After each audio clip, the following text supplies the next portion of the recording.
What's the position of player for the Texans' first selection here? Geoff, even money here for edge D lineman going to Houston. Yeah, and I think, again, we're looking at this on the DraftKings Sportsbook. You're also getting plus 175 to take an O lineman. I like that bet a little bit better. I think Houston is a team that could go they're very much like the Giants. They could go multiple directions.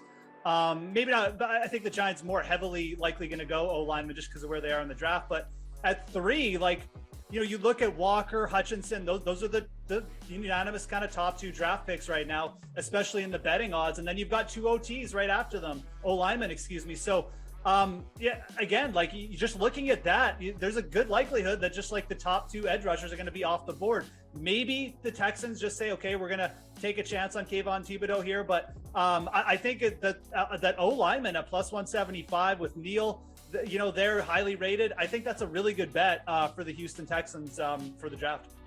All right, Reid, you got defensive lineman edge plus 100, offensive lineman plus 175, defensive back plus 300. That's where I'm going, Emerson. DB at plus 300. Look, it makes sense to what Geoff was saying.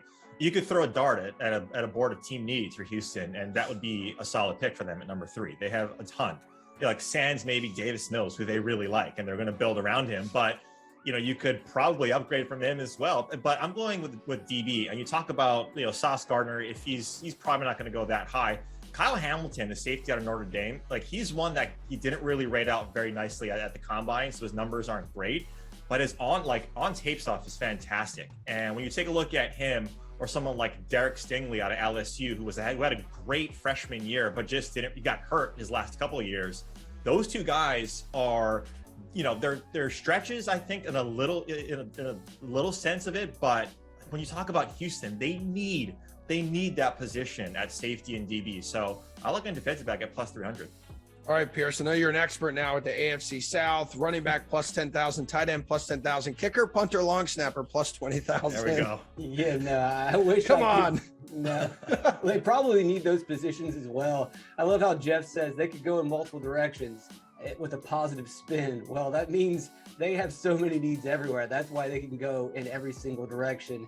And when you have that many needs, as I mentioned in the video, I think their best move is to trade this number 3 pick and try to get multiple picks out of it, because they have so many holes, and that would leave them picking 13th. And then with 13th, they still could get an edge rusher, but I like Geoff's call going with an offensive lineman. I think Charles Cross could be available right there.